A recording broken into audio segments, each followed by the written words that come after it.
Hey everybody, it's Sci-Fi Fan coming at you with another video here on Starborne. It's a massive multiplayer online strategy game developed by Solid Clouds. And basically what it is it's a game sort of in the same theme as EVE Online combined with, I would say, Stellaris, and it's a 70-day long game where you're playing on the same server as 2,000 to 3,000 other people. You can attack each other, you can build alliances and things like that. Everything you build in game takes real time to build, and the goal of the game is to take as many points of interest around this central area of the board as possible.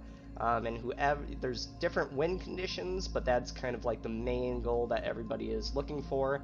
It's been a few days since I came at you with a video here. It's been a busy week for me, so I haven't been able to play this game as much as I would have liked to, but I've still been able to hop on maybe once every day.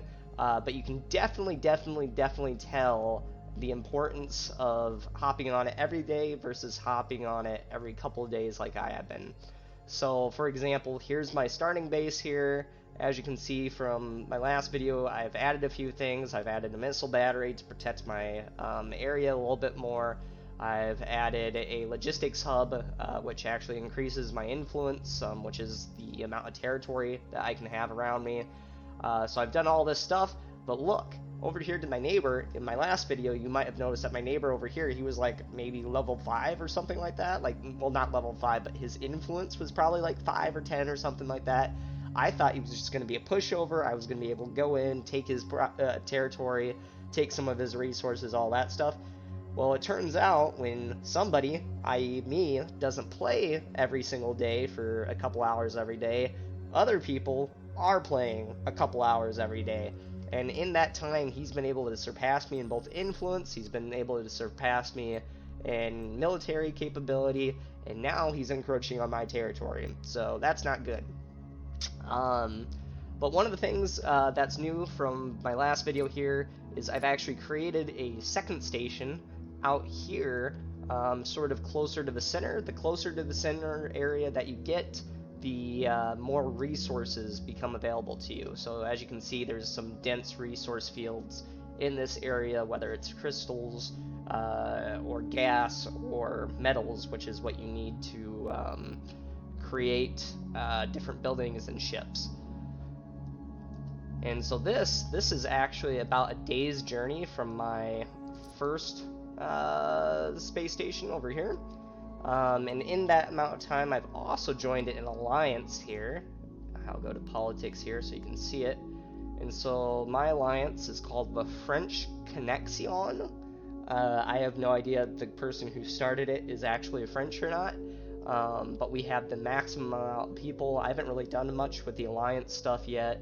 I'm basically just in it to just be in it, to say I'm in an alliance, and so people will think twice before attacking me. I think I'm actually maybe one of the lower ranked people in this alliance. It's taken a little while to load. As you can see, I am ranked 1,163 out of about 3,900 people, so I'm kind of in the top third, so that's pretty good. So to begin off this video today, I'm going to just start by collecting all of the achievements that I've gotten in the last 12 hours here. And you get achievements by doing certain things in game, and these achievements bring modifier cards. These modifier cards can either make it so you can create buildings quicker, or you can make your ships faster or more maneuverable, and all that good stuff.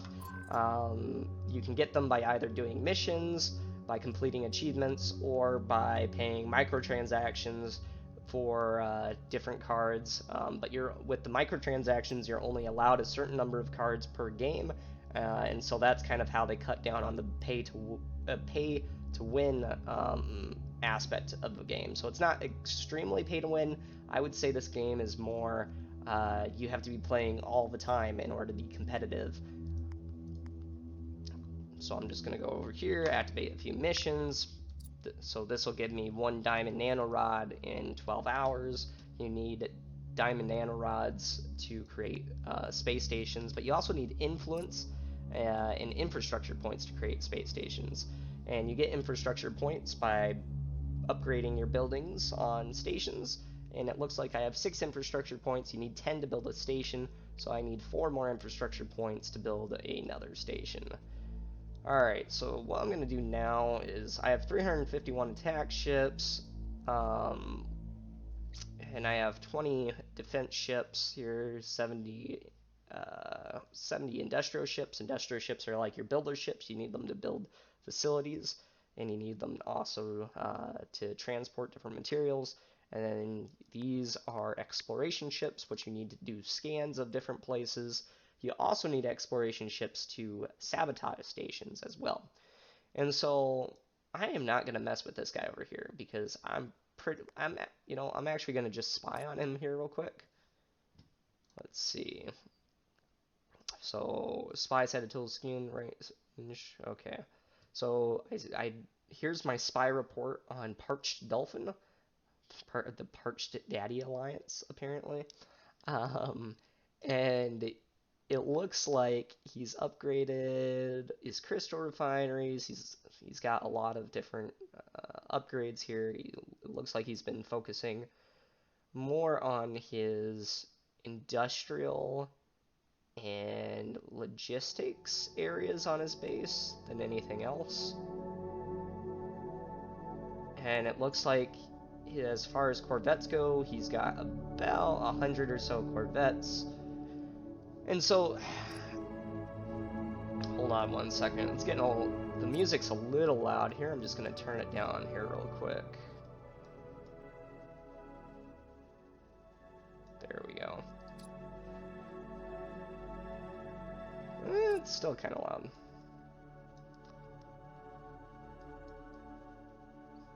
There we go.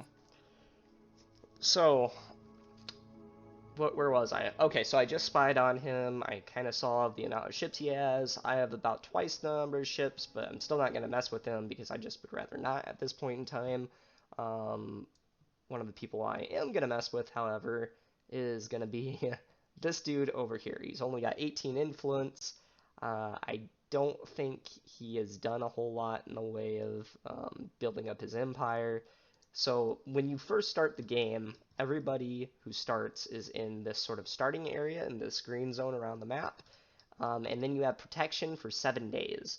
And during that protection time, you can build up your army, your military, you can upgrade your bases, all that good stuff. But you can't attack other real-life players, you can attack NPCs. Well, now we're about to the point in time where protection for everybody has expired. And if I go over here, you might be able to see some people. Like this dude over here, he's been battling it out with this guy up here, and then this person over here. And basically, now that protection has expired, everyone is starting to kind of test the waters and send ships towards each other. So what I'm going to do is I'm actually going to go sabotage this guy's base here. So sabotage outpost. So it requires at least 1 exploration fleet. So I'm going to go send these guys to sabotage. Oh, I don't want to sabotage his mining facility. I want to sabotage his station. So attack, sabotage station. So I'm going to go sabotage that. You know what? I'm going to go sabotage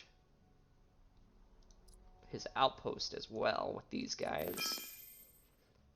And so they're going to be there in 59 minutes and 52 minutes. And then I am going to go ahead and bomb his station too after it's already sabotaged.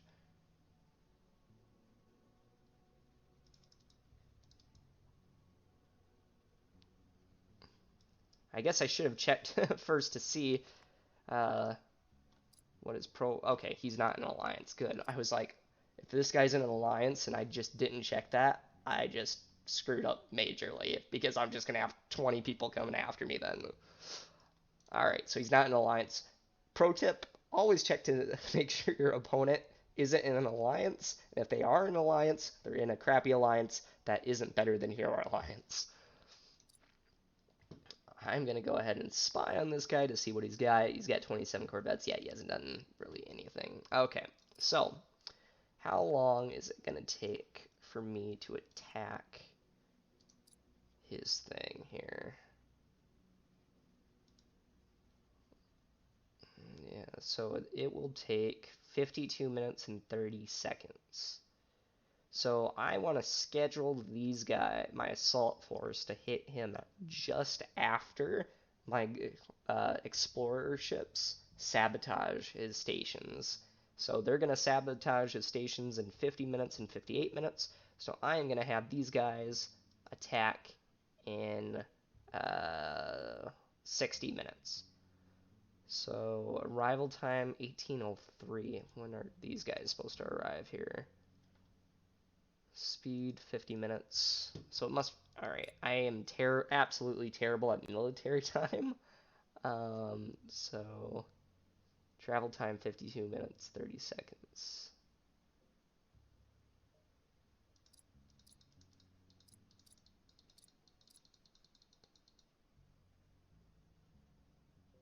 All right. So I think I've got it set now to where they'll come in.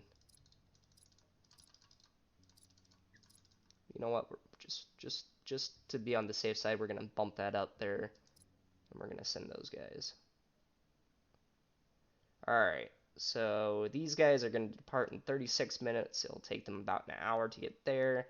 So that'll only give this dude 30 minutes to prepare his space station. And in order to repair your space station and your mining facilities and things like that, you have to use builder fleets, and it usually takes about 20 to 30 minutes per hex, I want to say, depending on the speed of your ships and if you have any modifiers for your ships. And so I don't believe this guy, obviously he doesn't play a whole lot. I think I'll be pretty safe attacking, within that 30-minute time frame.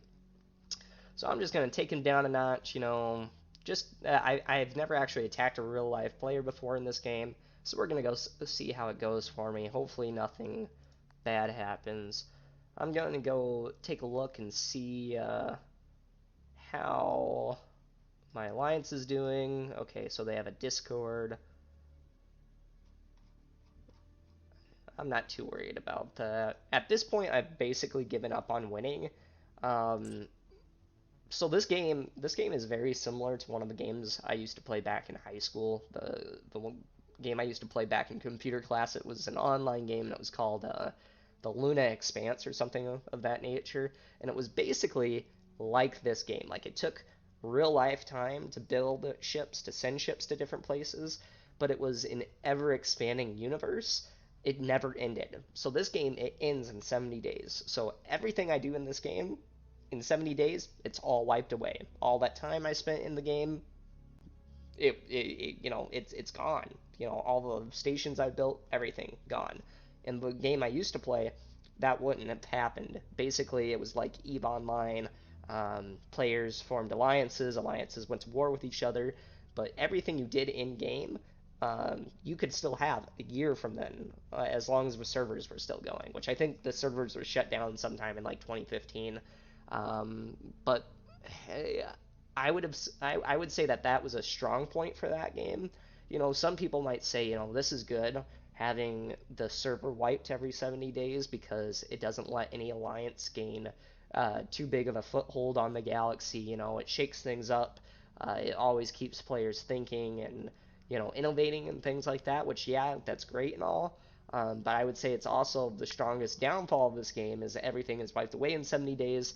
Because as a player, when I put time into something, I don't want all of my progress to go away. Like, that's 70 days of logging in every day for an hour or so here or an hour or so there and building up empires and alliances and building up my territory to have it all sort of just come apart, which, I to me personally, I just don't think that's something I'm looking for in a game. And so, I'll probably check in every few days on this empire. I'll do a couple of different things. I'll give updates on what's going on in game. But as of right now, you know, this game has sort of fallen into my backlog a little bit. There's other games I'm more interested in playing, but I'll still keep these videos coming just so you all can sort of be updated on how the open beta for Starborne is going. So to kind of close out this video, what I'm going to do now is I am going to uh, build up some buildings here. I was a little weak in my labor department earlier. You need labor to build ships and to keep ships running. And so I'm just going to upgrade this again. It's going to take 3 hours and 34 minutes to upgrade that building. I still don't have a tier 4. I'm really close to having a level 4 space station, and once I get a level 4 space station, I can make a heavy assembly plant to put together like these awesome looking ships down here, these heavy ships, so like a destroyer, a frigate, gunship, recon, and troop carrier. I'm really interested in troop carriers because you actually need a troop carrier to capture other people's stations, and I think that would be a really fun aspect of the game. And then capital ships look awesome.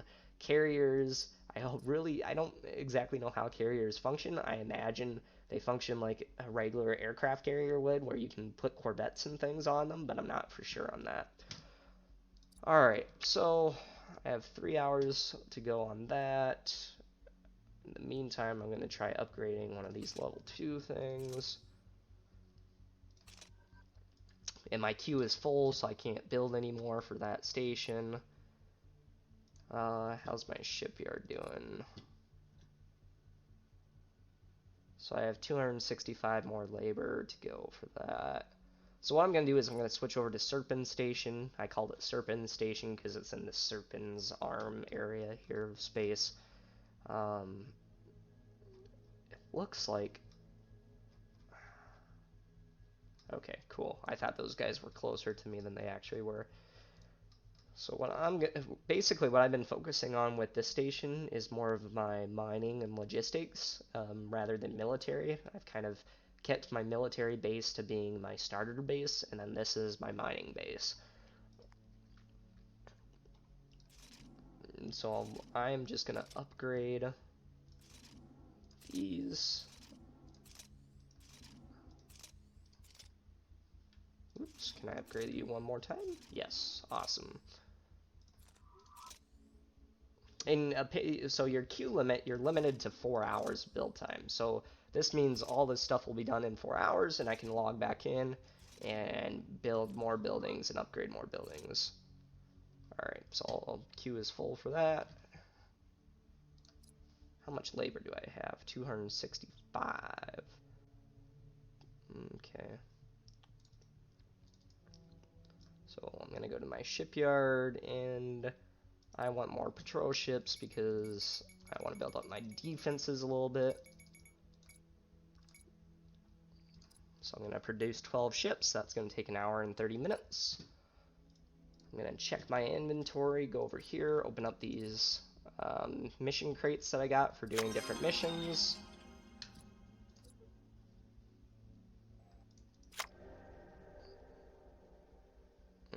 Okay, ooh, missile battery, plus 8,000 firepower. I am going to go ahead, that's a minefield, so that adds a minefield to my missile battery. So I'm going to go over here because I actually already have a missile battery all pulled up. Here's my missile battery. Yeah, look at that. I wonder if those are nukes. You know what? In my head cannon, those are now nuclear powered missiles. Alright, so we're going to click on that. Can I modify you outpost? So I can upgrade the outpost. We'll have a level 2 missile battery will add 16,000 firepower. Okay, so I'm going to go ahead and upgrade my outpost. Can I also add a modifier card, hopefully? Cards.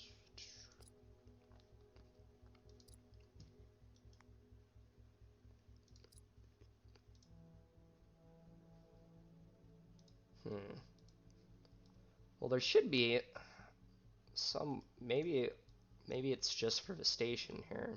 Let's go to the station, check.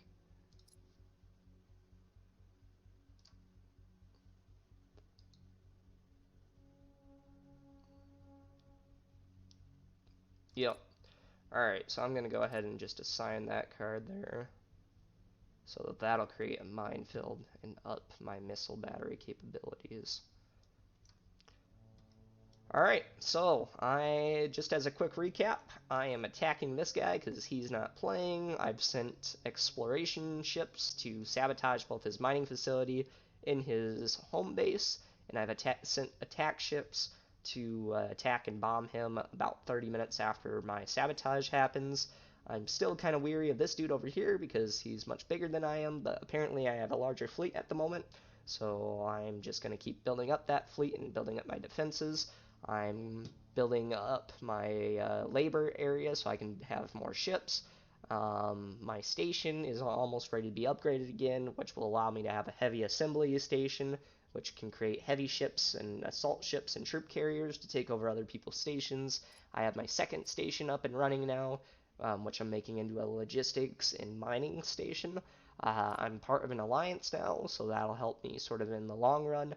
And we are on day 10, I believe, of the open beta. So I'll try to check back in here in a couple days, one, maybe 2, maybe 3 days, and I will try to keep you folks updated to the progress. Once again, this is Starborne. It's an open beta right now. They have 3 servers going, so if you haven't already, you can definitely jump in. Yeah, you might be at a slight disadvantage, but there's probably other people like me that can't play it every day. And so if you can put in the time and the hours to check back in to make sure your station's constantly upgrading, you will be definitely competitive in this game. All right, make sure to follow me on Mixer at Sci-Fi Fan and subscribe to this channel if you haven't already. Thanks everyone, and you have a great rest of your day.